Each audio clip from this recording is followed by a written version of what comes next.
అంటే గౌరవ చంద్రబాబు నాయుడు గారు నిర్దిష్టంగా వర్గీకరణకు అనుకూలంగా ఉండడం వల్ల మాల లెక్కున్న ప్రాంతంలో కూడా వర్గీకరణ సాఫీగా కొనసాగడానికి మాలామాదిగ ఎమ్మెల్యేలు వర్గీకరణ కోరుకునే విధంగా కమిషన్ ముందు అభిప్రాయం వ్యక్తం చేసినట్టుగా చేశాడు. కానీ ఇక్కడ షమీం అఖ్తర్ గారు మాదిగ ఎమ్మెల్యేలతో మాట్లాడలేదు. కాంగ్రెస్ పార్టీ వర్గీకరణకు అనుకూలంగా మేనిఫెస్టో పెట్టినప్పుడు కాంగ్రెస్లో ఉండబడే మాలా ఎమ్మెల్యేలు కూడా వర్గీకరణకు అనుకూలంగా ఉండాలి. వీళ్ళిద్దరిని కలిపి షమీం అఖ్తర్ దగ్గరికి వెళ్ళి వర్గీకరణను స్వాగతించండి కోరమని చెప్పలేదు. అక్కడ కోరమని చెప్పాడు కాబట్టి చంద్రబాబు నాయుడు గారు డైరెక్షన్లో మాలామాదిగ ఎమ్మెల్యేలపై కోరేచ్చారు. ఇక్కడ ఆ పని చేయలేదు. గౌరవ షమీం అఖ్తర్ గారు మాలామాదిగ ఎమ్మెల్యేలతో కనీసం కూర్చోలేదు. ఇక్కడ కాంగ్రెస్ పార్టీ స్టాండ్ వర్గీకరణకు అనుకూలం.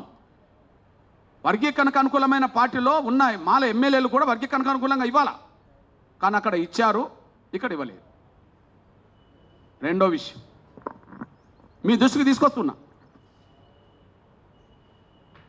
కమిషన్ నివేదిక వచ్చేంత వరకు ఎలాంటి ఉద్యోగ నియామకాలు చేపట్టమని చెప్పి కమిషన్ నివేదిక వచ్చేంత వరకు ఎలాంటి ఉద్యోగ నియామకాలు చేపట్టమని చెప్పి నిర్దిష్టమైన నిర్ణయం చంద్రబాబు నాయుడు గారు తీసుకున్నారు.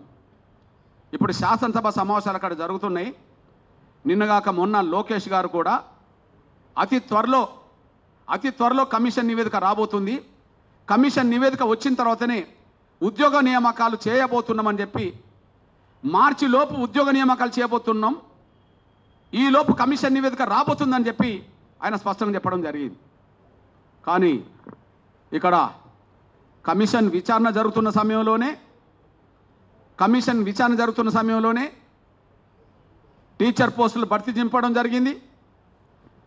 కమిషన్ విచారణ పూర్తయి క్యాబినెట్ అసెంబ్లీ ఆమోదించిన తర్వాత వర్గీకరణ లేకుండానే జూనియర్ లెక్చరర్ సంబంధించిన భర్తీ జరిగింది. నిన్న క్యాబినెట్ వర్గీకరణకు అనుకూలంగా తీర్మానం చేసిన తర్వాత మళ్ళీ రేపటి నుంచే గ్రూప్ 1 పరీక్ష ఫలితాలు ప్రకటించబోతున్నారు. అంటే దీన్ని బట్టి అటు చంద్రబాబు నాయుడు గారు నిర్దిష్టంగా ఉన్నాడు, వర్గీకరణ ప్రక్రియ మీద భిన్నాభిప్రాయాలు మరింత పెరగకుండా చూసుకుంటూ ఆయన ముందుకు సాగుతున్నాడు. ఇక్కడ నోమో మాదిగల దగ్గర మాదిగల మాట మాట్లాడుతున్నాడు. మాలలు కలిసినప్పుడు వాళ్ళ నిర్ణయానికి కట్టుబడి ఉండి మాదిగలకు ద్రోహం చేసే పాత్ర రేవంత్ రెడ్డి గారు పోషిస్తున్నాడు అనడానికి రేపు చేయబోయే ఫలితాల ప్రకటనలు విడుదల చేయడమే అందుకు సాక్ష్యంగా నిలబడుతుందనేసి కూడా మీ దృష్టికి వస్తున్నాను నేను.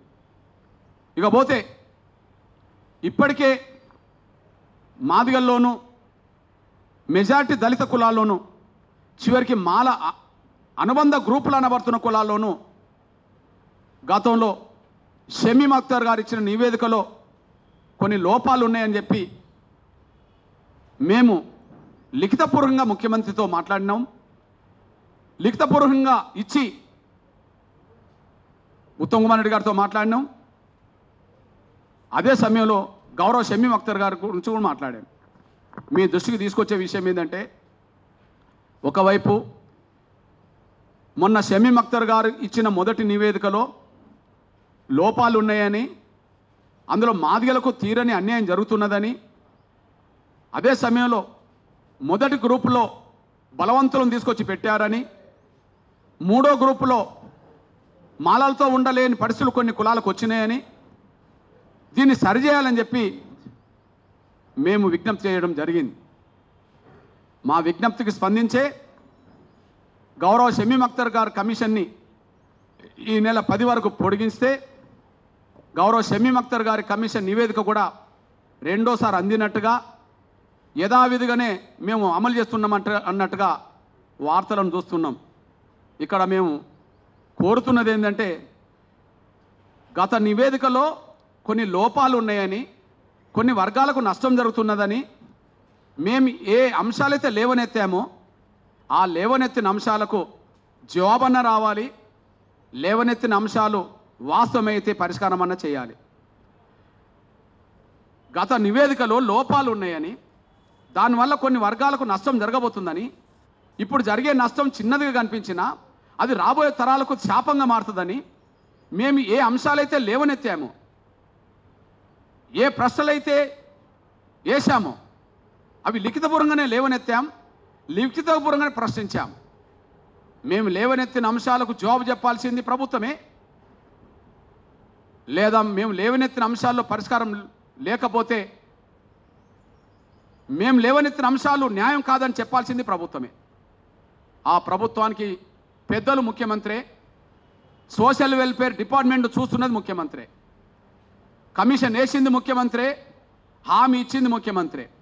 అట్లాంటప్పుడు మేము లేవనెత్తిన ప్రశ్నలకు జవాబు చెప్పాల్సింది ముఖ్యమంత్రి, పరిష్కారం చూపెట్టాల్సింది ముఖ్యమంత్రి. ఇటు జవాబు లేదు, పరిష్కారం చూపినట్టుగా కూడా కనిపించట్లేదు. మేము లేవనెత్తిన అంశాల్లో న్యాయం లేకపోతే మీరు జవాబు ఇవ్వవచ్చు, లేవనెత్తిన అంశాల్లో న్యాయం ఉంటే పరిష్కారం చూపెట్టవచ్చు.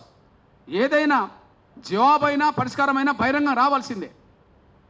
కానీ ఇంతవరకు జవాబు లేదు, మీరు లేవనెత్తిన అంశాల్లో న్యాయం లేదని చెప్పి అనుకున్నది అంతకుముందుదే మేము తీసుకుంటున్నాం అని చెప్పి నిర్దిష్టమైన ప్రకటన ముఖ్యమంత్రి నుంచి రాలేదు.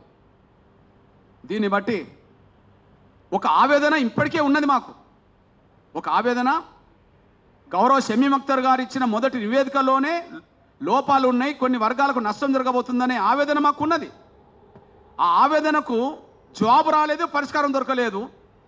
మరొక వైపు టోటల్ ఉద్యోగాల భర్తీ వర్గీకరణ జరగకముందే చేసే ఒక భయంకరమైన కుట్రకు రేవంత్ రెడ్డి గారు సర్కారు పాల్పడబోతున్నది.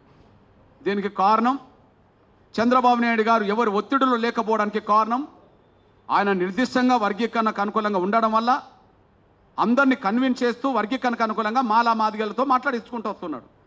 కానీ ఇక్కడ మాదిగల దగ్గర మాదిగల మాట, మాలలు పోతే వాళ్ళ ఒత్తిడి తలొగ్గి వాళ్ళకు అనుకూలమైన నిర్ణయాలు. ఇప్పటికీ మమ్మల్ని బర్మాలు పెట్టడానికి దారితీస్తుంది, కానీ వాళ్ళు చెప్పినట్టుగానే చేయడానికి దారితీస్తున్నది. మమ్మల్ని భ్రమలు పెట్టడానికి దారితీస్తున్నది, వాళ్ళు చెప్పినట్టుగానే ఇంటుండడానికి దారితీస్తున్నది. మేము స్పష్టం చేస్తున్నాం, మీరు తీసుకొచ్చే చట్టం తీసుకొస్తున్నారో నిర్దిష్టంగా తీసుకురండి. మేము తీసుకొచ్చే చట్టాన్ని మేము అడ్డుకోం. కానీ చట్టం రాకముందే ఎలా ఉద్యోగ నియామకాలు చేస్తారు, ఎలాంటి ఉద్యోగ ఫలితాలు ప్రకటిస్తారు, ఎందుకు చేస్తున్నారు ఈ పని? మీరు తీసుకొస్తామన్నదాన్ని మేము అడ్డుకోవట్లేదు. మేము లేవనెత్తిన అంశాలకు ఎప్పుడైనా జవాబు దొరుకుతుందని అనుకుంటున్నాం. ఇప్పుడు కాకపోతే భవిష్యత్తు రోజులైనా పరిష్కారం దొరుకుతుందని మేము భావిస్తున్నాం.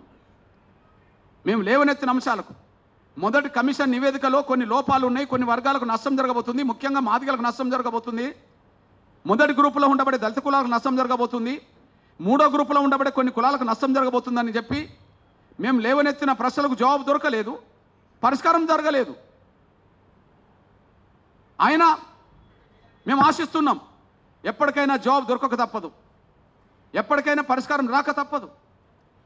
కానీ మీరు చేయదలుచుకున్నది చేయాలి కదా, మీరు చేస్తున్నదాన్ని మేము అడ్డుపడతలేము కదా. మీరు వర్గీకరణ ప్రక్రియ పూర్తి కాకముందే ఎలా ఉద్యోగ నియామకాలకు సంబంధించిన విషయంలో ఫలితాలు ప్రకటిస్తారు? ఇది మాదిగలకు అన్యాయం చేసినట్టు కాదా? ఇది వర్గీకరణ కోరే దళిత కులాలకు అన్యాయం చేసినట్టు కాదా? ఈ అన్యాయం ఎందుకు చేస్తున్నారు? మీరు మాలాలు ఒత్తిడికి తొలగినట్టు కాదా? అక్కడ ఒక ఉద్యోగం ఆంధ్రప్రదేశ్లో భర్తీ అవుతలేదు, ఇక్కడ వేల ఉద్యోగాలు ఎట్లా భర్తీ చేస్తున్నారు? అక్కడ కమిషన్ నివేదిక వచ్చినాకనే ఉద్యోగాలు భర్తీ అంటున్నారు, దాని మీద నిలబడ్డది ప్రభుత్వం. ఇక్కడ మీరు ఎందుకు నిలబడలేకుండా పోతున్నారు? మీరు శాసనసభలు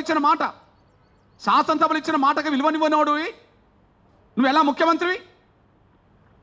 ప్రపంచంలో ఏ మూల ఏ క్షణం ఏం జరుగుతుందో వేగంగా తెలుసుకోవడానికి తొలి వెలుగు వాట్సాప్ ఛానల్ని ఫాలో చేయండి.